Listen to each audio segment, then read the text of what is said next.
إليكم اللهم إني أعوذ بك أن أضل وضل وزل وزل أو أظلم وأظلم أو أجهل ويجهل علي.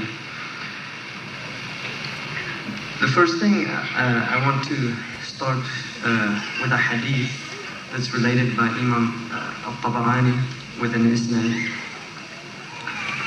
and it's from Abu Umama عن النبي صلى الله عليه وسلم إن لكل شيء إقبالا وإدبارا وإن من إقبال هذا الدين ما كنتم عليه من العمر والجهالة وما لهم ولا أنصارا. The hadith says that everything has a iqbal, which is a movement towards something, and an idbar, which is a movement away from something.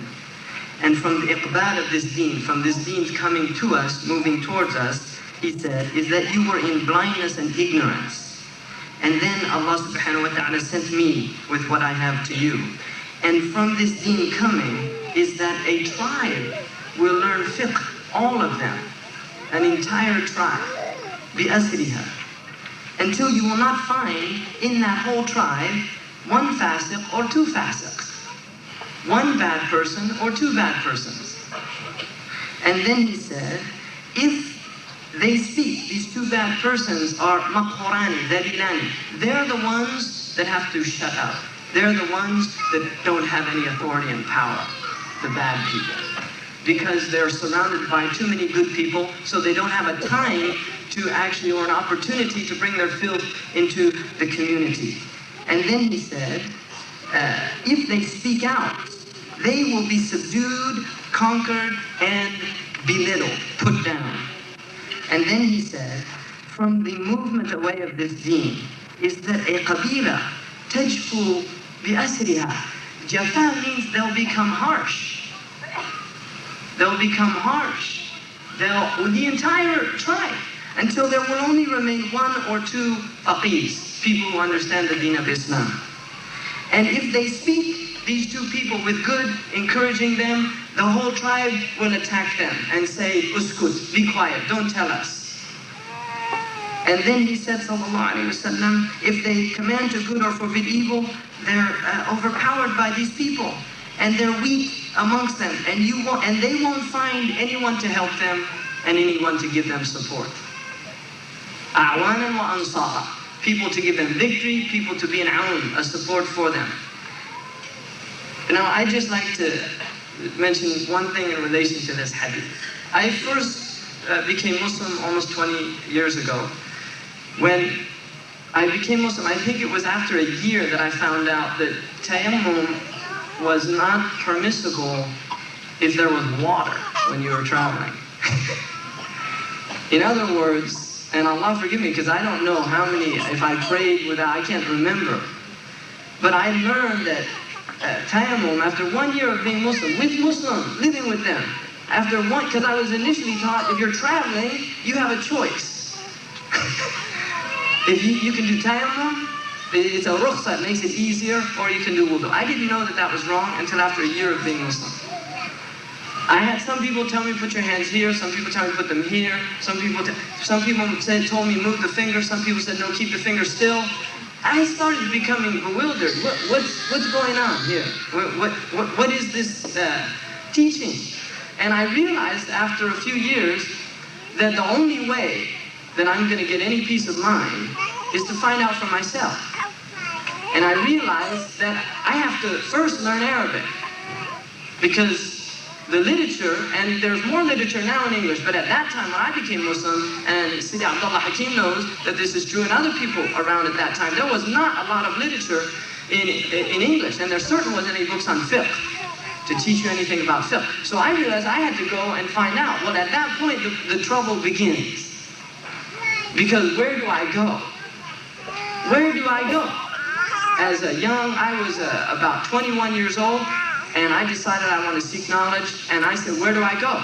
Well, I got an opportunity from a wonderful man, Sheikh Abdullah Ali Mahmoud, who was a man from Sham, United States. I went to private Jesuit school, and so I was used to a very high standard of education in the West. When I went to Al-Mahad al-Islami, I found, and it was a good experience for me, because I learned a lot of words immediately, like ya himar, ya ghabi, ya wahshi, ya ahmaq, you know, and the Arabs know what it means, and most of you who don't speak Arabic know what it means, because this is what the teacher used to say to the students constantly.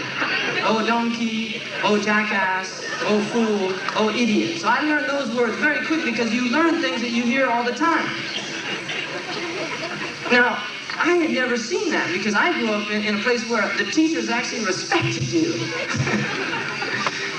and really, this is actually, we should be crying, in fact, because we know now what that type of attitude does to children. You see, if you're always being told something, you come to believe that thing. And what I saw basically was a gross pale imitation of Western education. It was really at the lowest levels of Western education. And the school was started by a very righteous man with very good intentions. But now just to look a little bit about the irony, really, of all of this, is that the Western university system is literally stolen without any credit from the Islamic system of training individuals. And these studies have been done extensively by several Orientalists of the later periods. The early Orientalists admitted there was some influence. They did not want to admit the extent of the influence. Because it's very unnerving when you're attacking a people, calling them backward and barbaric, and then having to admit that in fact, the reason that you have become civilized and humanized is those very people. That is problematic. If you have to admit that the reason that you take baths is because of Muslim cleanliness, that the reason that you have gardens to enjoy is because of Muslim love of reminding themselves in this world of what we expect in the next world. Because gardens are uniquely Eastern and Western Islam phenomenon. You find them in Asia also, amongst the civilized Asians, because the Asians were far more civilized than the Europeans. Gardens do not show up in Europe until they conquer Andalusia, where suddenly these Europeans walked into these houses with flowers all over the place and said, this is nice. How'd you do that? It's called cultivating your garden. Right? They never thought about it. They used to throw their garbage. Gardelu means watch your head from the feces that they used to throw out of their windows. The plague that happens in Europe is a result of this. Now, we don't know our history. And people who don't know they've done anything, like Malik Shabazz said, will never be able to do anything. If you don't know you've done something, you can't do anything. You have to know your history in order to become people of history. In other words, in order for those who come after us to say, those are great people, you have to know that those who went before you were great people as well. And we have to inculcate this deeply in the mind and heart of our youth. We have to recognize that we are from a great tradition. We are from a tradition of thinkers. Fakhruddin al-Razi says in one of his books that he met a Christian, an alim from the Christians, a scholar. And he started talking to him about what he believed in. He said the man didn't have any foundation for speaking because he didn't understand intellectual underpinnings of munadara, of a dialectic. And on. I could go on and on. Graduation.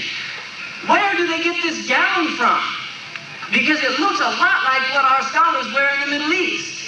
It was called Jubbat al-Faqih, and it's what you got when you got your Ijazat al-Tadris. Why is it that they have that tassel coming off of it? Because this was what was given to the alim to remind him that Allah had him by the nasiyah, and that he should have fear of Allah when he taught people, because Allah could seize him at any moment. And now we see these people coming with their cap and gown to be given a piece of paper, which is false testimony now. Shahadat az-zur, because it tells them that they actually know something. And it's quite frightening when you realize that you spent 16 years and learned nothing. That's a scary feeling. You know, if somebody tells you now you know something, you start getting a little shaky because you realize, what exactly is it do I know? Well, it's right here on the diploma. It says you're a bachelor in arts. What are the arts? Well, those are the liberal arts. Well, what are they? Grammar, logic, rhetoric. Those are the three of the humanities. And then you learn the 4 arts, mathematics. You had to learn geometry. You had to learn astronomy. You had to learn music. Those were the liberal arts. Those are called adawats. And these were the things that a student had to learn in the Islamic madrasa system in order to be able to study. Now, just to look, I think that we had 2 extraordinary periods of scholarship that are unparalleled in the Muslim world. And they are the what I would call ideological tribalism that exists in this ummah now. Ideological tribalism. We used to have tribalism based on blood. Now we have tribalism based on ideology. Tribes. We've got tribes going around with names, and they call everybody else kafir or dal or bid'i. I mean, somebody was handing out, we know this story, man. Somebody was handing out manshurat in London. It's amazing. I don't have time to handing out Imam Hamza Yusuf is dal, bid'i. Handing out at the masjid. Barakallahu fik, I need a hasanat. I don't have a problem with it. I feel sorry for him. I'm not worried about me. That gives me encouragement. More hasanat in the bank account. But get a life, like in California, man, get a life. You know, I mean, if attacking me is your idea of a good time, boy, you have a problem. You know, subhanAllah. I don't like to attack Muslims. I really don't. I don't want to attack Muslims. I want to work with Muslims. Really, I want to work with Muslims. And as far as I'm concerned, this deen encompasses a lot of different opinions. And one of the beauties of this deen, unlike other religions, is we don't have one fixed opinion that if you don't follow it, you're out of the pale of the teaching. We don't have, no, we have broad. Our way is a mahajjah. Mahajjah in Arabic means a broad road. A clear, broad road. Mahajjah. تركتكم على المحجة البيضاء ليلها كنهارها لا يزيغ عنها إلا هالك. It's so wide that if you deviate from it, you're finished. Because it's pits on both sides. It encompasses a lot. We don't make takfir by even the ulama. If you study, fiqh, which people don't, if you study ahkam al-ridda, there's ahkam related to calling somebody a kafir. There's rules. If you don't know them, you better shut your mouth. You better shut your mouth, because the Prophet said, whoever calls a Muslim a kafir, one of them's kafir. And that's in Sahih Muslim. One of them's kafir. So if you feel so secure in your iman that you can go around and afford to call other Muslims non-Muslim, then good luck. Good luck. I wish you the best. So we have to do something. We really do. And I'll tell you something, the people of this Deen Intensive, because this is one of the strategies that a group of brothers conceived as an attempt to start educating Muslims in some fundamentals, some basic fundamentals of Islam. That was our intention, just to kind of cut through a lot of the confusion and just, let's look at what our Deen teaches us. Let's look at it. And so that's one of the things we did. But they invited me here and said, we want to do a fundraiser to help you in some of the activities you're doing, and also to support some of the brothers overseas in Syria. I did not request that. And as far as I'm concerned, give your money to whoever you want. Give it to whoever you want. I'm not necessarily asking for it. There's other brothers and sisters that are doing activities.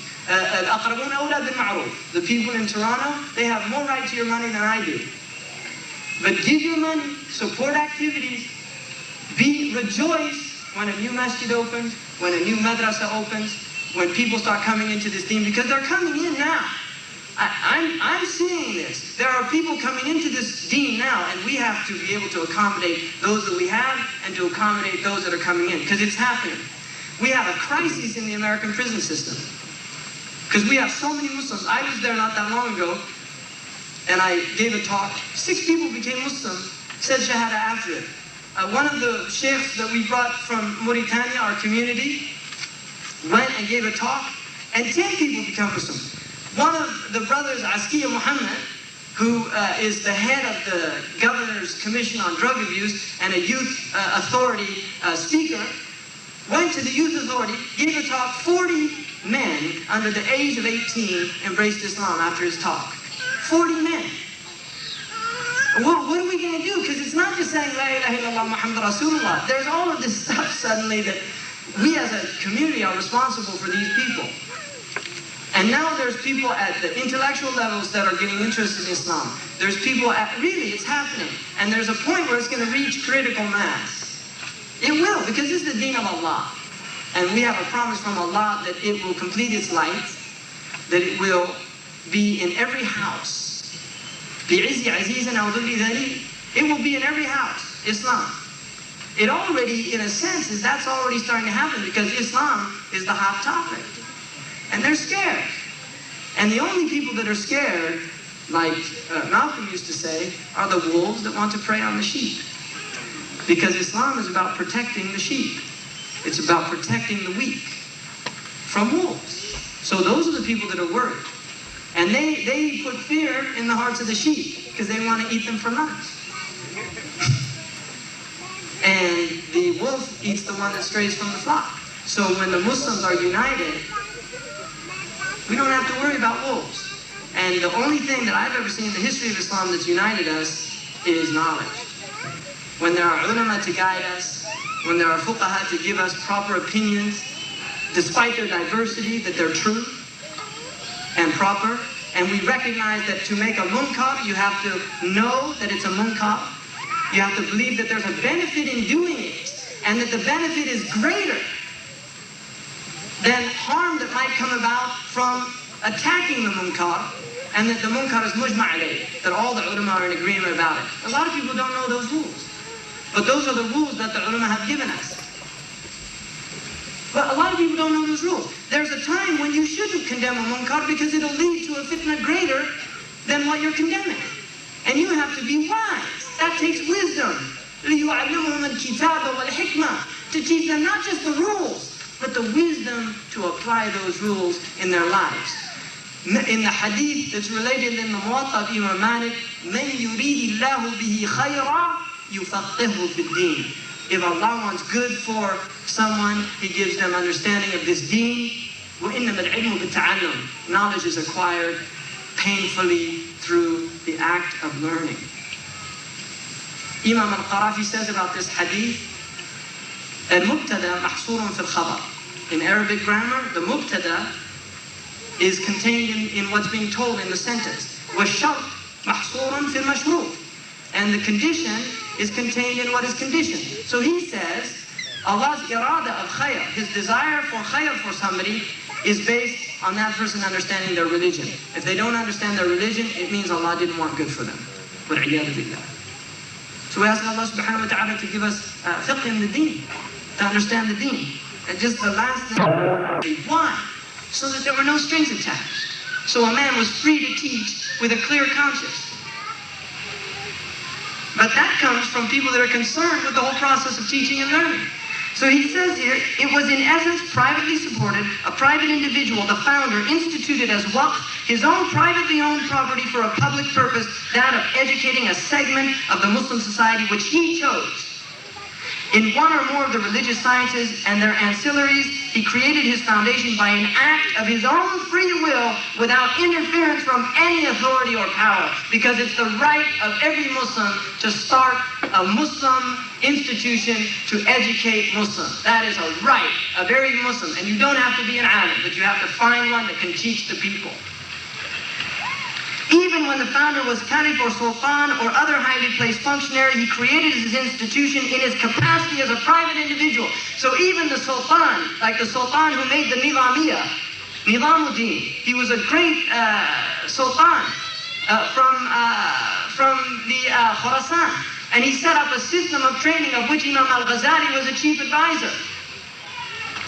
He did it not as the sultan, he did it as a private individual, and gave them the authority to teach what they saw fit to teach, and he did not tell them, you have to teach this, you have to teach that, and teach that I'm a great ruler. Education was directed towards religious ends, because this is the point of education. Even training in medicine, in engineering, and all of these things, it is a fard kifaya, and a Muslim should do it with the intention to serve this ummah. Education is not to earn a degree so that you can eat and drink. and buy a house and get married. That is not why we become educated, so we can serve Allah subhanahu wa ta'ala as educated human beings. This is the point of education. This is why we're supposed to learn. And the Prophet said, whoever learns knowledge other than the sake of Allah, that Allah subhanahu wa ta'ala will raise him and expose him and say to people on Yawm al-Qiyamah, this man learned knowledge for other than my sake. وَمَنْ سَمَّعَ النَّاسِ سَمَّعَ اللَّهُ لَهُ يَوْمَ الْقِيَامَةِ. The one who goes around saying what he knows and doing all these things, Allah will expose him on Yawm al-Qiyamah and say, so-and-so, look at him, so-and-so. He learned knowledge to be called a learned man. The first thing that the fire is lit for is a scholar who learns for other than the sake of God. And I'm telling you, that includes all the sciences, because they're all fara'id. So if you learn handisa for other than the sake of God, you should have fear in your heart. If you didn't learn it to serve this deen, because your money is to serve Allah subhanahu wa ta'ala. إِنَّ اللَّهَ اشْتَرَى مِنَ الْمُؤْمِنِينَ أَنفُسُهُمْ وَأَمْوَالَهُمْ بِأَنَّ لَهُمُ الْجَنَّةِ. He bought you, your wealth, and yourself. And the deal, the bargain, is that you get Jannah and He gets your wealth and yourself. That's what Allah gets. And if Allah is not getting His due, you have no right to what He promised you. Education was directed towards religious ends, the salvation and eternal happiness of human beings. Sa'ada al-abadiyah. We're not here for very long. Some of us are 2/3 of a natural lifespan out of this world. Some of us are closer than that, and no one knows the ajal. Maybe it's today, maybe it's tomorrow. And there's no Yawm al-Qiyamah. One man, once my sheikh asked me to take him to an English school in order for his son to learn English.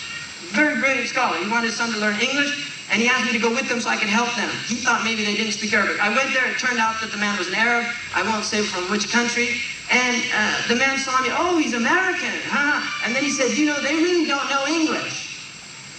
In fact, let me show you. He's saying this in Arabic to this sheikh. And then he turned to these other students and he said, here, work out this problem. And alhamdulillah, I got it wrong. And he said, you see, they don't know English. I said, listen. And he says, that would be jins al-amal. You know, rewards are according to actions, right? So, you ahrajtani, so I have a question for you. I answered your question, now you answer my question. What are the fara'id al-wudu? What are the obligations of wudu? And I'll take them on any of the 4 madhabs. One says 4, one says 7, one says 8. Just tell me any one. I'll take 4. Ahmar. And then I said, I'm going to tell you something. See that test in English? We don't have that test on Yawm al-Qiyamah. But if you can't pass my test, you don't make it on Yawm al-Qiyamah. So and I was worried my sheikh, because I was a young man at that time, a lot of too much energy, Hamas, you know. And I was worried my sheikh's going to get back. This poor guy, he came to get his son into the school, and here I am making this guy look like a fool. And when we went out, he said, Jazakallah khairan ya waladi. He said, may Allah reward you, my son. You put that man in his place. He should be ashamed of himself. He said, أعوذ بالله ما يعرف أحكام الوضوء.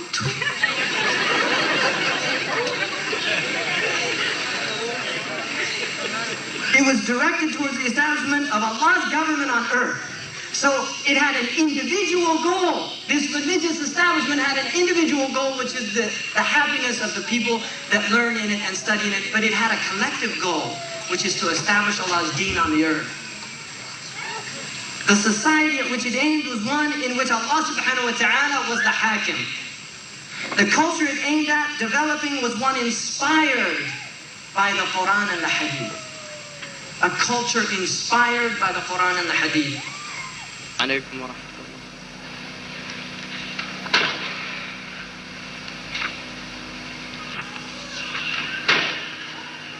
According to some commentators, the last verse that was revealed in the Quran, or ayah, which is really a sign, not a verse.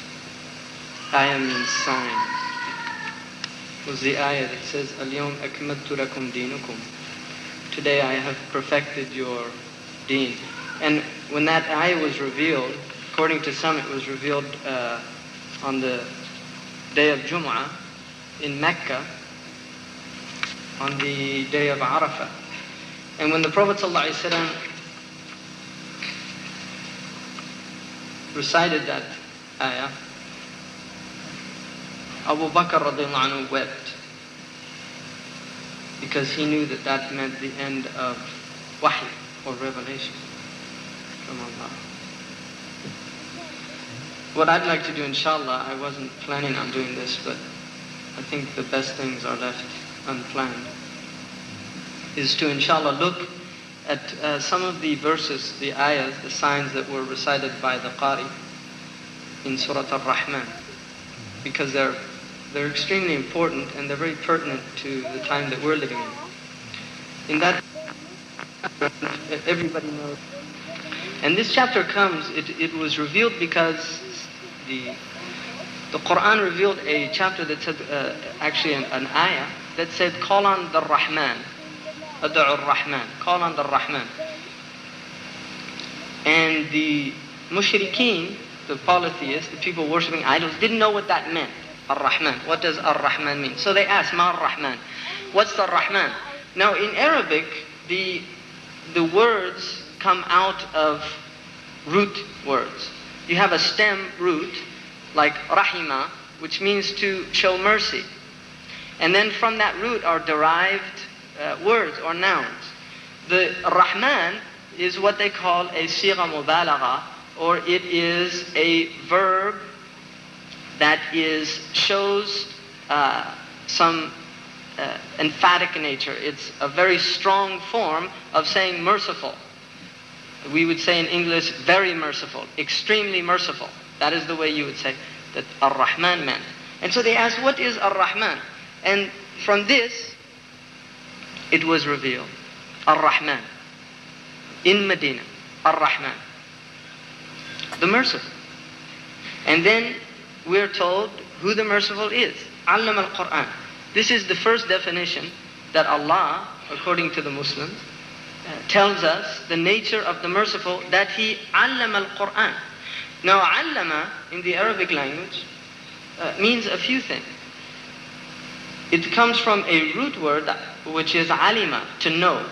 And from that we get the word alam, which is a passive form, which means the world. In other words, that which is known. And alim, which is the active noun, which means the knower. Because the world is what we as human beings know. So to move into this allama, which is a second stem, it then becomes to teach. But there's another meaning of alam, which is a sign. A sign. Alam. We say alama is a sign. And we also say alam is a sign in the road, for instance. Or ma'lam is a road sign. And so the Quran, allam al-Quran, can mean He taught the Quran. It can also mean He made the Quran a sign. The Quran is made a sign. It is a sign from Allah, the creator of the heavens and the earth, to human beings of the veracity of this teaching. That this is a true teaching. Why? How do we know that it's true? Because of the nature of the book. وَلَكِنَّ أَكْثَرَ النَّاسِ لَا يَعْلَمُونَ. But most people don't know. يَعْلَمُونَ ظَاهِرًا مِنَ الْحَيَاةِ الدُّنْيَا وَهُمْ عَنِ الْآخِرَةِ هُمْ غَافِلُونَ. They know the outward of this world. But as for what is real, al-akhirah, which is baqiyah, it's going on, it is not faniyah, which is temporal, in a state of annihilation. It is baqiyah. As for what goes on, what is real, what is worthwhile, they have no knowledge. So outward knowledge, which is really, in fact, if you look historically at most civilizations, you will find that the so-called periods where outward knowledge becomes intensified are actually periods of decay. You can see this in every single human society on the earth, with the exception of the Islamic civilization and the Chinese to an extent. If you look at the Greek period of great intellectual pursuit, of scientific pursuit, this is actually already towards the end of Greek civilization. The same can be said for the Roman, and the same now is true for the European civilization. You see, this massive expression of outward knowledge is really a sign that something has gone wrong, which is not to say that Islam negates outward knowledge. In fact, one of the fruits of Islam very clearly was outward knowledge, and that is why I said that the exception historically is the Islamic civilization, which had approximately 700 years of scientific pursuit from its very inception. And then it moved into a period where the scientific became less important, and you saw an emphasis more on spiritual pursuits, artistic pursuits, and really a redaction or looking again at what the people who had gone before them, the earlier Muslims, what are called the Salaf, what they laid down. And so what the Muslims, after about the 9th, 10th century, begin really to make commentary. Really didn't add a lot of new information. What they did instead is expounded on the already existing body of knowledge. Now in the Muslim world, many Muslims now, unfortunately, believe somehow that at the point the Muslims lost this scientific pursuit, this is the point where the civilization began to decay, and before you know it, the Europeans have conquered the Muslim world, and they've gone into a state of colonialism, and the results are what you see. In reality, the Muslims were not colonized because of any technical inferiority. That is really just an untruth historically. The British, for instance, ruled India with less than 150,000 at any given time. 150,000 in a country of, at that time, 250 million, 300 million people. 150,000 people are, and in many places, really a handful of people. So it was something else. It would be akin to when Cortez arises, or Pizarro is even a more interesting example. Pizarro arrives, he's a Spanish conquistador.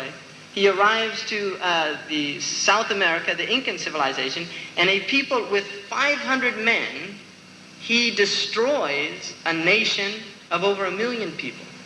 And that nation was extremely scientifically advanced in astronomy, mathematics. What they've left behind is a good example of that. So this is an illusion, really. It is an illusion to believe that technical superiority is what enables people to overcome other people. It is a historical fallacy. The reality of it is, you have what Malik bin Nabi called قابلية للاستعمار.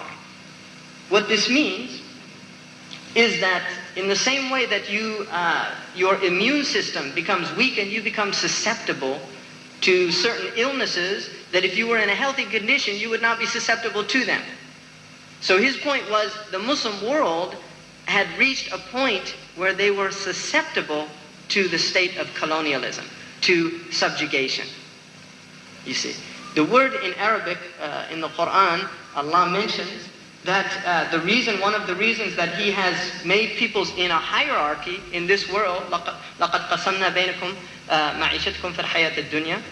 We have given different livelihoods to people in the life of this world, لِيَتَخِذَ بَعْضَهُمْ بَعْضَ السُّخْرِيَّةِ, that they might take some from others' work. In other words, they employ them. The word used for employing them is sukhriya, which if you just change it to sukhriya and change a diacritical mark, the exact same word now becomes to mock them, to humiliate them, to exploit them. By one slight change, in the same way that you have Isa is called Al-Masih.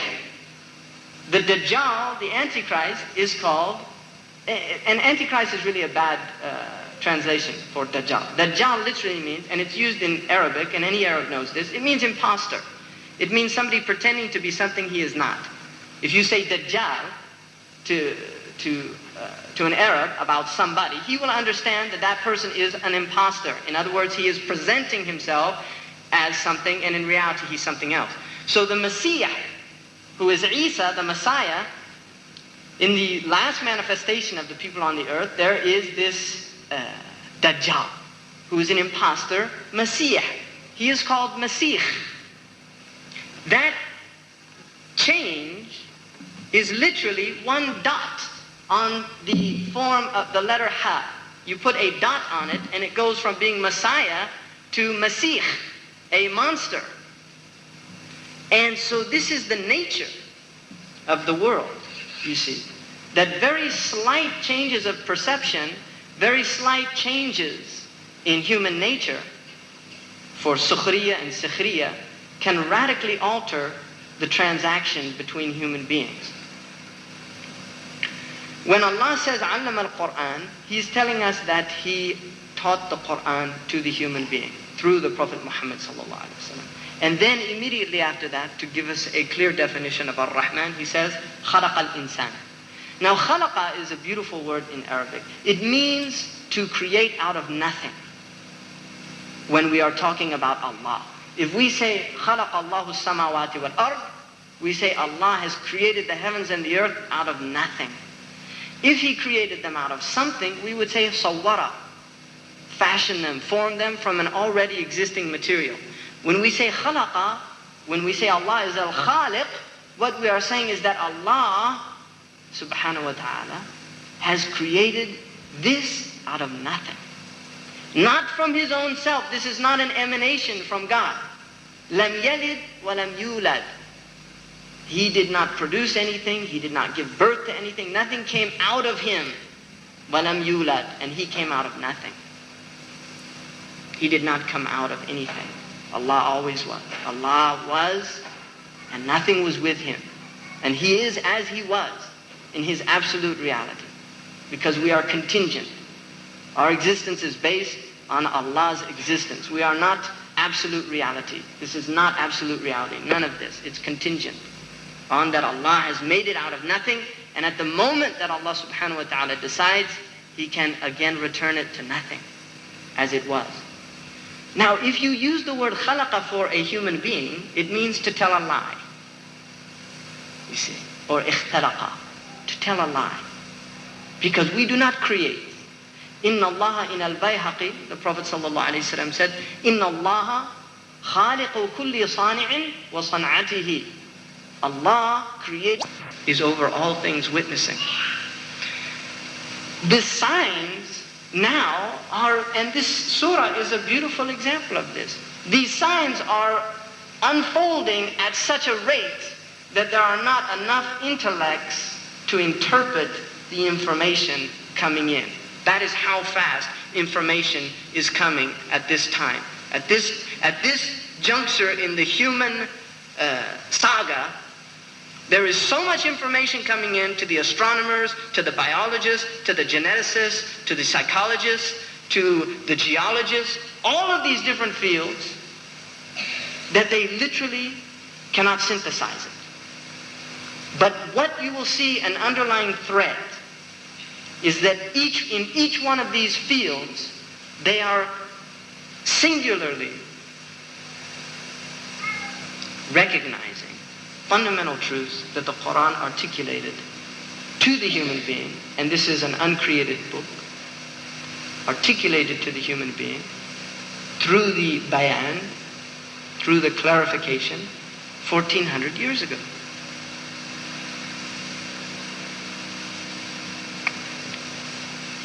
So then, there is the merciful who has taught the Quran, created the human being and taught him articulation.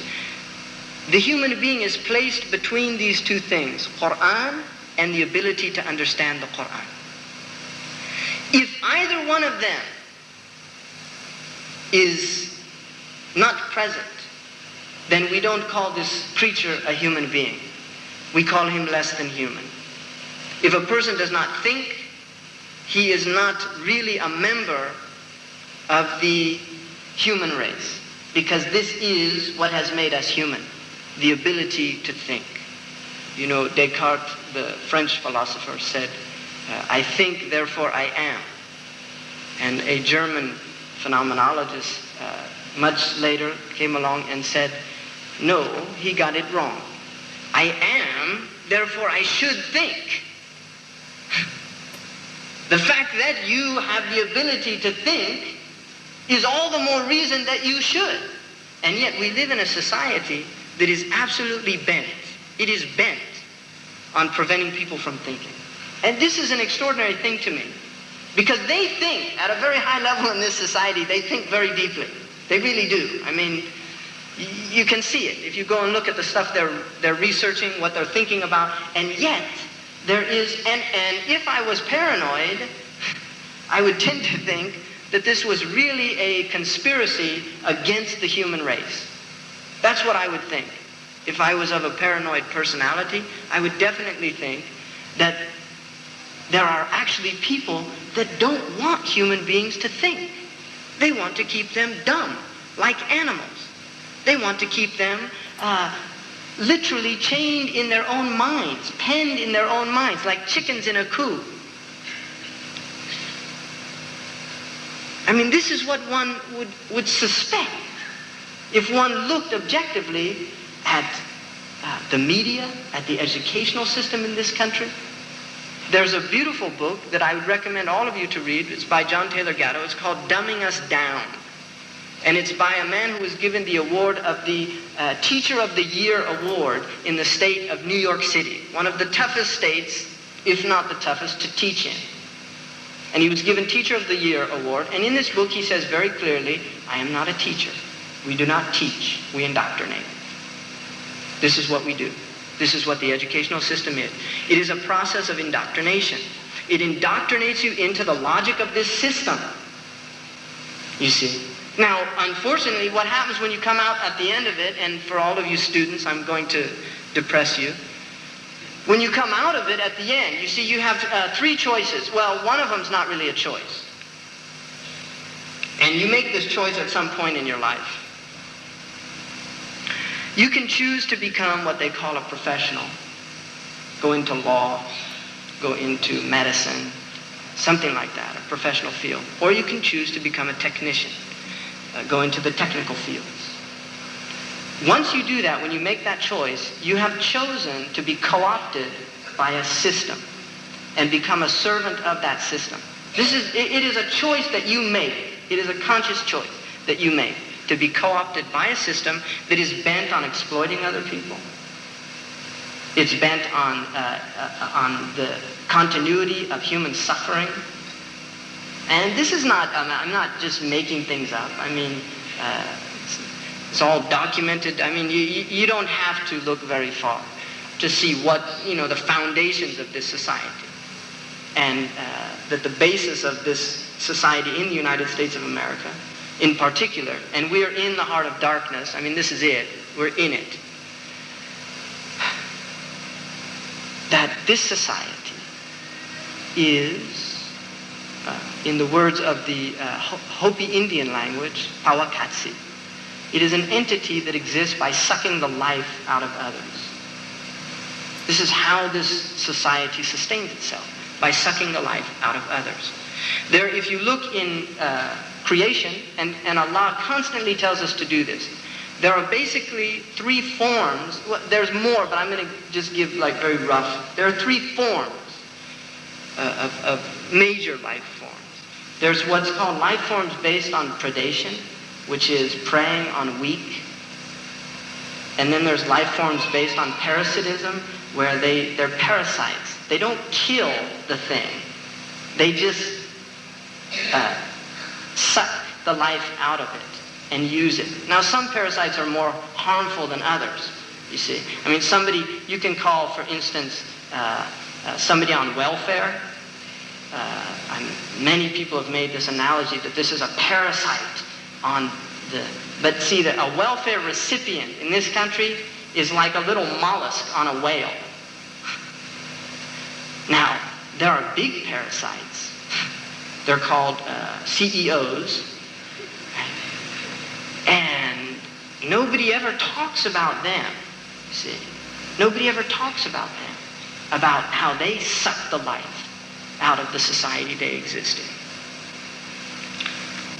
And that's because they own all the pens. When you own all the pens, you can have anybody say, the Arab poet said it beautifully. He said, إن الدراهم في الأماكن كلها تكسو الرجال محبة وجمالا فهي اللسان لمن أراد الفصاحة وهي السيوف لمن أراد القتال. That dirhams, money, wonderful thing.